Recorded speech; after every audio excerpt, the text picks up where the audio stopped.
messieurs, bonsoir, merci de votre attention. Voici le sommaire de ce journal. La nécessité de porter la voix de l'Afrique dans le monde, c'est la recommandation essentielle du caucus africain. La rencontre de Cotonou a pris fin cet après-midi.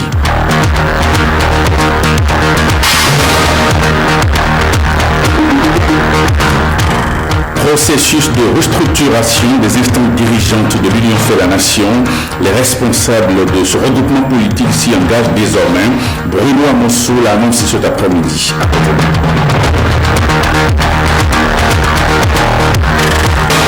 La bière contient des vertus mais doit être consommée avec modération. Vous suivrez dans ce journal un magazine réalisé à l'occasion de la Journée internationale de la bière.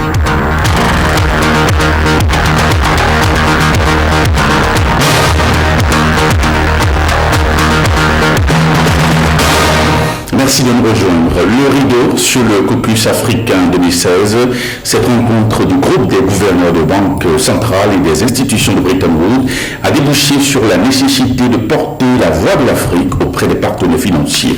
Faisons le point avec Ulvaeus Balogun et Jules Akweko. Définir des stratégies et formuler des recommandations fortes permettant de rendre effective la transformation structurelle et économique de l'Afrique. Cette exhortation du chef de l'État Patrice Talon à l'endroit des gouverneurs de banques centrales de l'Afrique et d'Haïti était au cœur des échanges du caucus africain. 2 jours donc pour définir les stratégies d'une mobilisation efficace des ressources internes. Cela en lien avec les enjeux contemporains que sont l'insécurité, l'emploi des jeunes et le changement climatique. À la lecture du mémorandum, nous avons retenu au regard des objectifs dédiés à cette réunion 5 grands axes qui devront servir de socle dans les rapports que nos différents pays entretiennent avec les institutions de Bretton Woods. Il s'agit premièrement de l'amélioration de notre résilience face aux chocs exogènes. Deuxièmement, de la mobilisation des ressources internes. Troisièmement, de l'accélération de la croissance pour une meilleure transformation économique. Quatrièmement, de l'appui aux économies pré-émergentes. Et cinquièmement, les préoccupations liées à la représentativité de l'Afrique au sein des instances des institutions de Bretton Woods. Des résolutions qui marquent le point de départ de l'amélioration de la qualité de la gouvernance en Afrique.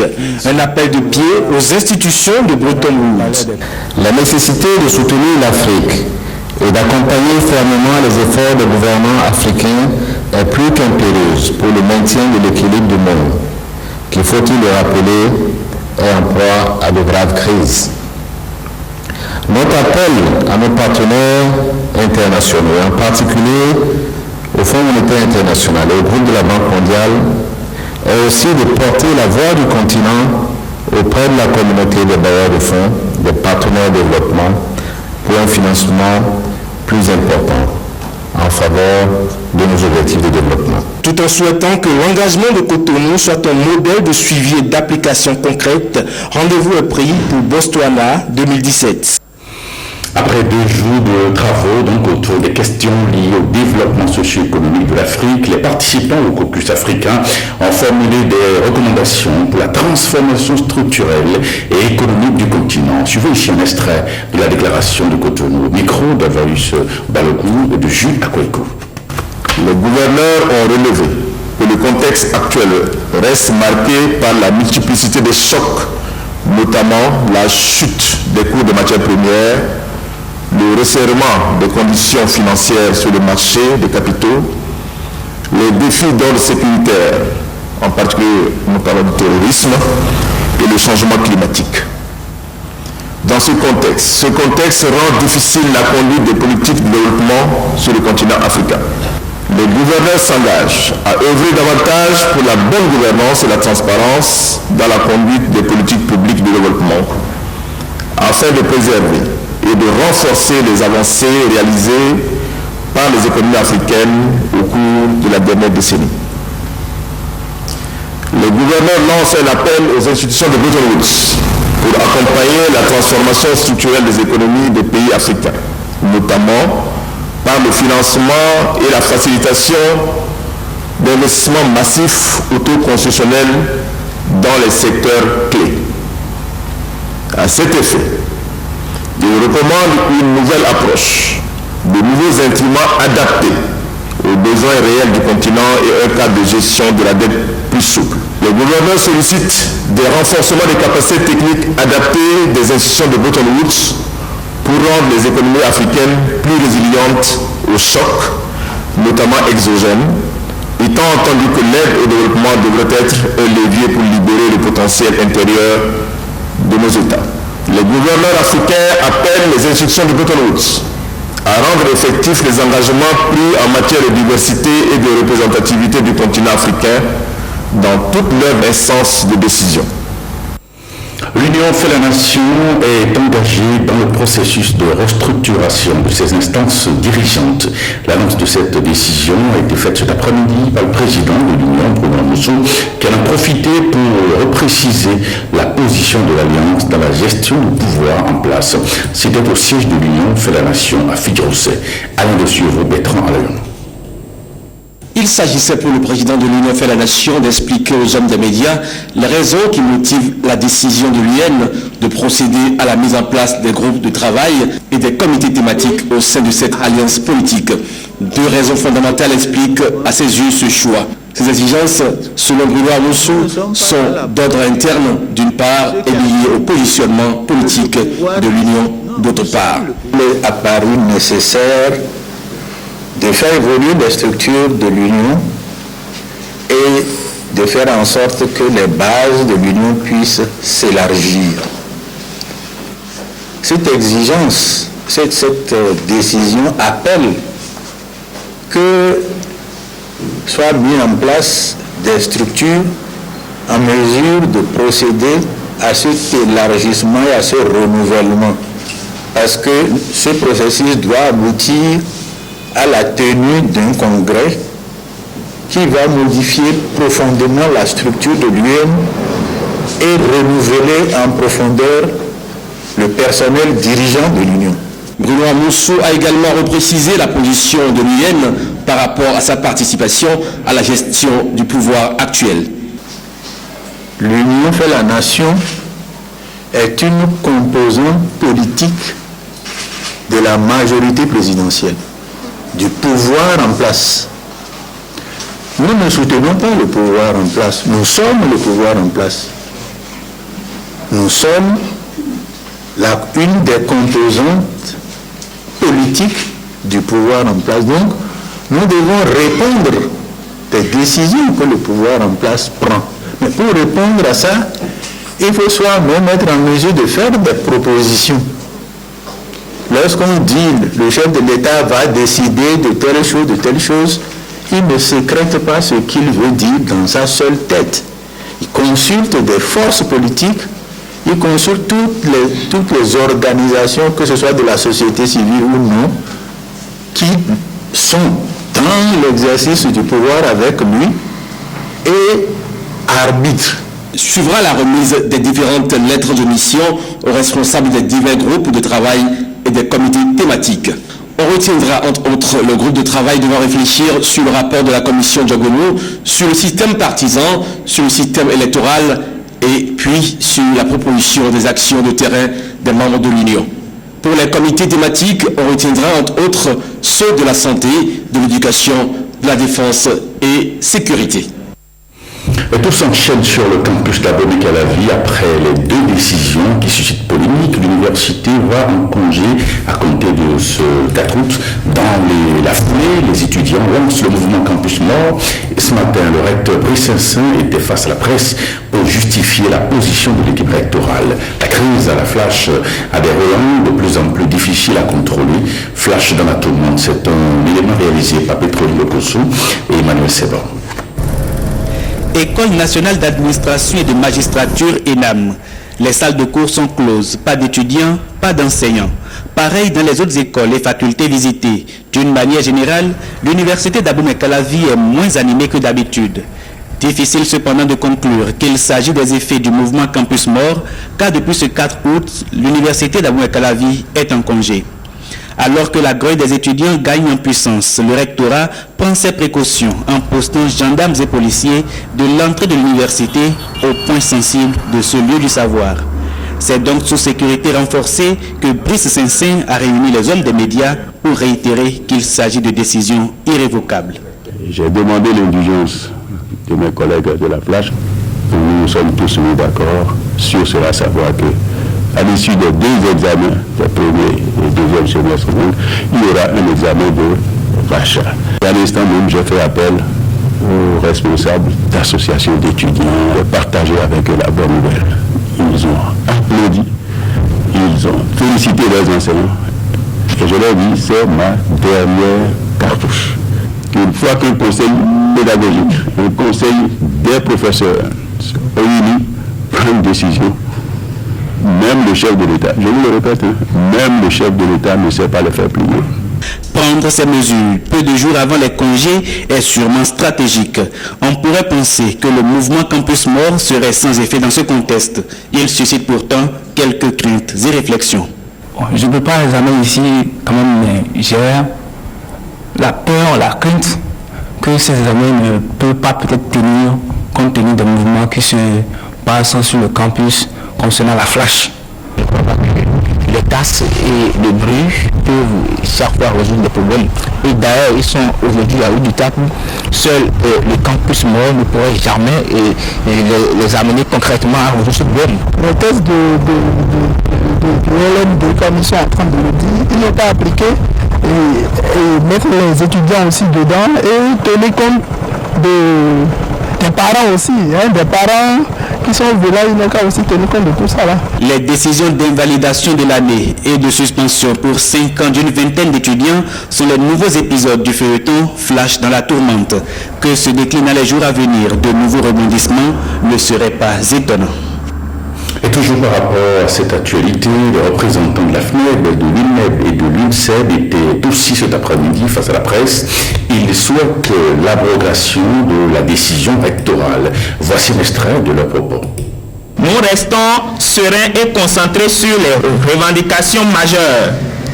La session de rattrapage à la flash, le paiement des bourses et secours, de bonnes conditions de vie et d'études en un mot. Nous en appelons à la responsabilité du gouvernement du nouveau départ pour que les étudiants suspendus soient rétablis. La décision d'invalidation de l'année académique à la flash soit abrogée. Les étudiants soient mis dans de bonnes conditions dans toutes les universités publiques du Bénin. Nous, étudiants de l'université d'Abomey-Calavi, ne sommes dans aucun bras de fer avec nos enseignants. Un autre chapitre dans cette édition maintenant, l'unité mixte de contrôle des conteneurs au port de Cotonou a mis la main sur une importante masse de cocaïne, environ 70 kg de ce produit prohibé ont été saisis à bord d'un conteneur en provenance de Banjul. Alors les ministres de l'Intérieur et des Finances étaient présents sur les lieux, c'était donc pour constater la saisie. Yves Agropessi, Samuel Adibi. C'est une grosse prise qu'effectue l'UMC, l'unité mixte de contrôle des conteneurs au port de Cotonou. Cette unité vient de déjouer un ingénieux trafic de drogue. À bord de ce conteneur de 40 pieds en provenance de Banjul, cette marchandise de couverture, des machines de scierie sur palette. Depuis juin, les premiers contrôles effectués sur ce conteneur se sont révélés infructueux, malgré les soupçons qui y pèsent. La perspicacité et la patience des agents de l'UMC finissent par payer. Ce 4 août, les indélicats passent à table. Le poteau rose est découvert. 132 boulettes soigneusement emballées dans ces palettes, préalablement éventrées. Les ministres de l'Intérieur et des Finances sont tout ébahis devant cette ingéniosité. Le produit prohibé subit alors un test. C'est clair, il s'agit de la cocaïne pure. La pesée sur le champ affiche 67,9 kg. Ce qui est très préoccupant pour notre pays, parce que cela veut dire que notre pays est identifié comme un pays où on peut passer facilement avec d'autres produits. Ceci est très préoccupant pour la population. Ça veut dire probablement on a des citoyens qui s'abonnent. Mais à l'enquête, on s'aperçoit que c'est des citoyens des pays voisins qui ont cru qu'il était facile de faire passer des produits aussi illégaux par notre port. Mais heureusement, la main sur eux. Et ce n'est pas pour la première fois. Mais cette prise est importante C'est ça qui nous pousse à venir et constater. Nous étions avant de finir à mettre en garde pour les trafiquants de tout poil que notre pays ne peut être et ne sera jamais une plaque tournante de la drogue. Je veux terminer en félicitant nos forces de sécurité. Après réquisition du procureur de la République, la cargaison de cocaïne saisie va être incinérée. Sous l'œil attentif du greffier en chef, les flammes consument une masse impressionnante de drogue et autres stupéfiants. Après les saisies faites par les officiers de police judiciaire, que ce soit la gendarmerie, la brigade et la douane, et surtout l'UMCC et le CETIS, on vient de brûler 149 kg de 285 de drogue, et ceci après la réquisition du procureur de la République et les analyses faites par le laboratoire national des stupéfiants. Pour cette masse de cocaïne qui brûle, c'est plus de 37 milliards de francs CFA partis en fumée, dans un dispositif sécuritaire plus que jamais fiable. La visite de travail au Bénin du directeur général des douanes nigérianes s'est achevée. Pendant 48 heures, les deux institutions ont fait le point de l'exécution de le protocole d'accord. Des recommandations ont été faites pour accélérer la mise en œuvre des mesures prises par les deux parties. Reportage. C'est une nouvelle page de l'histoire qui s'écrit entre ces deux institutions. Elles ont pris l'engagement au cours de ces assises de faciliter les échanges commerciaux entre leurs deux États liés par des relations séculaires. Les douanes béninoises et nigérianes doivent relever plusieurs défis, à savoir la mobilisation des recettes, la sécurisation des biens et des personnes, la concrétisation du projet d'interconnexion. Les deux administrations s'engagent à formaliser le projet d'interconnexion à travers le groupe TIC qui sera mis en place. La création d'un cadre de concertation pour discuter de tous les problèmes 2 fois par an. Enfin, faire une évaluation trimestrielle du niveau d'exécution du présent accord. Enfin, c'est dans une ambiance conviviale que les deux parties se sont séparées. Et puis c'est aujourd'hui, vendredi 5 août, qu'est célébrée la journée internationale de la bière. Cette boisson, vous le savez, comporte également des vertus, mais aussi à consommer avec modération.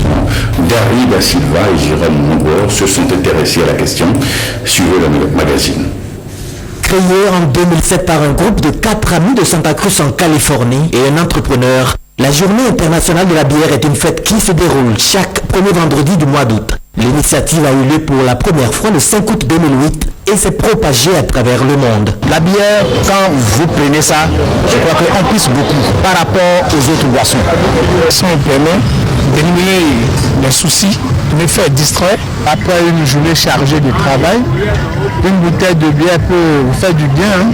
La bière est une boisson alcoolisée obtenue par fermentation de glucides et d'eau. Elle est généralement produite de façon artisanale ou dans une brasserie à partir d'eau et de malt. Il y a le malt, on le concasse en une farine. Ensuite, il y a ce qu'on appelle les succédanés qui regroupent le maïs, le riz, l'amidon de manioc. Ensuite, il y a le houblon qui donne à la bière l'amertume de l'arôme du parfum de la bière. Ensuite, il y a l'eau. Ensuite, il y a une dernière position à l'eau.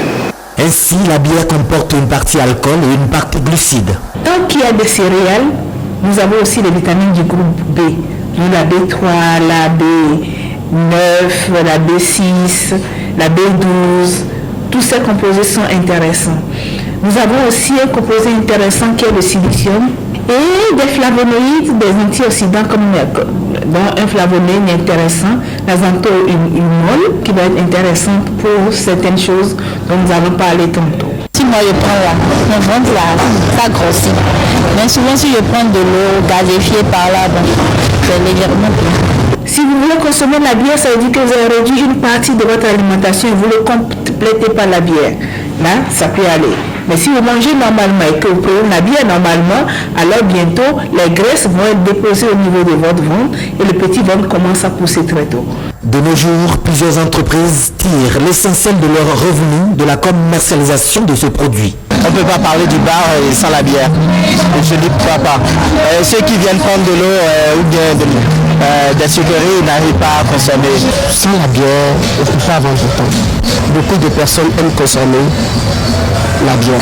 Toutefois, en raison de la présence de l'alcool, la bière doit être consommée avec modération. Moi, avant de jouer, je ne prends pas de la bière. Je ne prends pas de la bière. Quand je suis chez moi, couché, je finis de manger, parfois, je prends de la bière. If it is 2 bottles you can take, please take it. If it is one bottle, that's all right. Don't go beyond your terminus.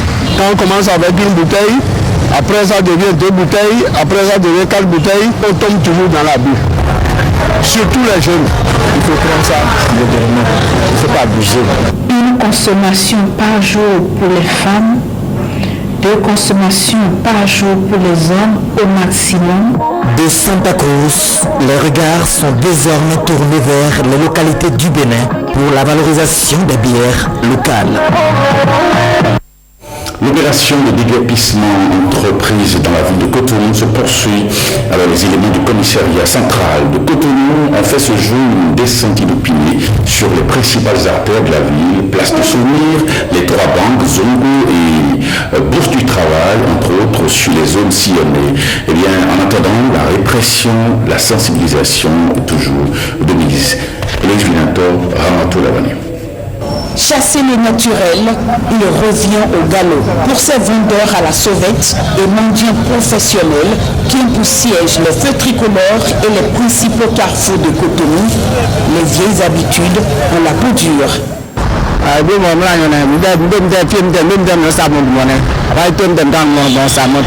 Mais c'est sans compter avec la détermination de la police nationale. Les questions étaient claires. Plus de vendeurs ambulants dans les carrefours. Plus de mendiants dans nos carrefours. Parce que ces mendiants, ils ont transformé les carrefours en domicile. Nous ne pouvons plus voir ça dans la ville de Cotonou. Une vaste opération de désencombrement des artères enclenchée pour rendre Cotonou propre et digne d'une capitale économique. Mais visiblement, la tâche ne sera pas facile. Mais lui qui est en forme, en bon état, voilà. Et il pousse les malades, c'est pas bien. Lui peut travailler, donner à manger à ceux qui sont malades. Cotonou Label a besoin de souffler. Ce vieux rêve qui connaît un début de réalisation force l'admiration des populations qui encouragent et apprécient l'initiative. On est fatigué avec cela. Chaque fois, c'est la même chose. Quand le commandant a commencé, il faut que ça finisse. Jamais. Vous repassez encore, vous les trouvez, il faut les ramasser. Ouais. Chaque fois, les enfants vont courir en 2 heures, moto passe et puis un coup bas. La personne qui n'aime pas la pied, qui n'aime pas le jeu, qui veut venir chercher, qu'il va rester la route, chercher, oh donne-moi 25, donne-moi 100 francs. Vous là, il y a pied, il y a toutes les choses. Il faut chercher quelque chose là. C'est à cause de vous, on cite les gens, tout le monde. Il y a le pied, il y a le tout. Quand tu ne peux pas donner l'argent, on va encore inciter qu'on a demandé, vous ne pas donner. La sommation durera encore quelques jours et passé cette étape, les flics passeront à l'action. La prochaine descente, ce n'est pas pour sensibiliser, ce n'est pas pour éduquer, c'est pour les appréhender et les mettre à la disposition du commissaire central pour tout est utile. Et il faut qu'ils le sachent, la mendicité est une infraction prévue et prise par la loi. Et il y a même des circonstances aggravantes lorsqu'elle est manifestée par un groupe. Une mission de salubrité publique pour redonner à la ville ses attributs de vitrine du Bénin.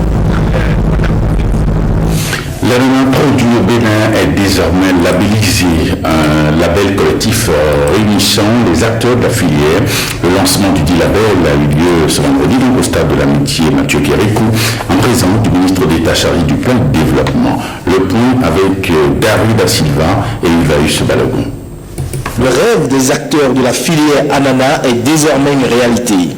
Avec le label Ananas du Bénin, c'est la promotion d'un fruit qui fait partie des filières porteuses au Bénin. L'ananas fait partie des 13 filières porteuses et prioritaires retenues sur la base de leur contribution à la sécurité alimentaire et nutritionnelle ou à leur rapport aux recettes d'exploitation depuis 1 an.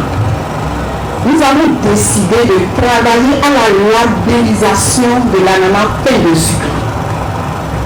Et ça veut dire quoi? La labellisation de l'ananas pain de sucre veut dire que nous voulons donner à notre ananas pain de sucre une identité. La production de l'ananas, sa transformation et sa commercialisation sollicitent l'apport d'environ 70% de la population, un atout pour la croissance économique. Il s'agit de mettre ensemble les efforts du gouvernement et vous voyez de quelle manière le gouvernement est engagé dans cette démarche, la faire travailler avec le secteur privé qui est quand même l'acteur qui va faire en sorte qu'il y ait de l'agrotransformation et du commerce des produits agrotransformés, mais c'est aussi avec la participation des instances internationales, des partenaires qui sont ici aussi présentes pour contribuer à faire en sorte, encore une fois, qu'on voit plus de produits béninois à plus en valeur ajoutée dans les marchés à l'extérieur. Initialement destiné à la consommation locale, l'ananas du Bénin figure à présent au rang des principaux produits d'exportation nationale. Par la mise en place de ce label, l'ananas béninois, désormais en conformité avec les normes internationales, sera non seulement un produit de consommation, mais aussi un produit d'exportation compétitif. Le défi majeur reste l'amélioration de la qualité de l'ananas produit au Bénin et la professionnalisation des acteurs de cette filière. Une question, à quand la loi portant code de l'industrie cinématographique au Bénin? La question était au cœur d'une rencontre organisée par le CATCB, à savoir le collectif des artistes et techniciens de cinéma du Bénin. À Cotonou, Corinne Diogo et Blaise Adampo ont assisté à cette activité.